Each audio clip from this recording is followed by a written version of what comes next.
காரைக்கால் மாவட்ட அரசு பள்ளிகளில் சிபிஎஸ்இ பாடத்திட்டத்தில் மாணவர்கள் தேர்ச்சி பெற வாய்ப்பு இருந்தும் அதிகாரிகளின் தவறினால் பொதுத் தேர்வில் தோல்வியடைந்திருப்பதாக முன்னாள் அமைச்சர் கமலக்கண்ணன் புகார் அளித்துள்ளார்.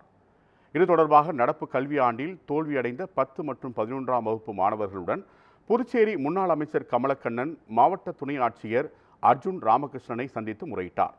பின்னர் செய்தியாளர்களுக்கு பேட்டியளித்த கமலக்கண்ணன், புதுச்சேரியில் சிபிஎஸ்இ பாடத்திட்ட விதிமுறைகள் ஆசிரியர்கள் மற்றும் அதிகாரிகளுக்கு தெரியவில்லை என்றும், சிபிஎஸ்இ பாடத்திட்டத்தில் மாற்றுப்பாடமாக ஏதாவது ஒரு பாடத்தை எடுத்து அதில் பெற்றுள்ள மதிப்பெண்களின் சராசரியை கொண்டு தோல்வியடைந்த பாடத்தில் தேர்ச்சி பெற்றவராக அறிவிக்க முடியும் என்றும் கூறினார்.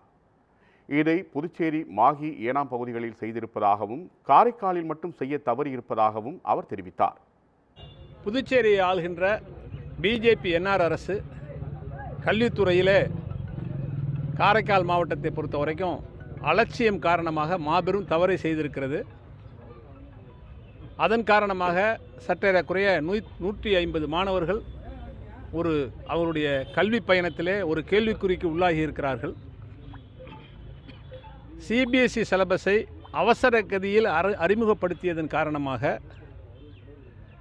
ஆசிரியர்களுக்கும் கல்வித்துறை அதிகாரிகளுக்கும் இன்க்ளூடிங் டைரக்டர் வரைக்குமே சிபிஎஸ்இ ரூல்ஸ் என்ன அப்படின்னு தெரியாமல், அதன் காரணமாக காரைக்காலில் 133 மாணவர்கள் 10ஆம் வகுப்பில் ஒரு பேப்பரில் ஃபெயில் ஆகியிருக்கிறாங்க.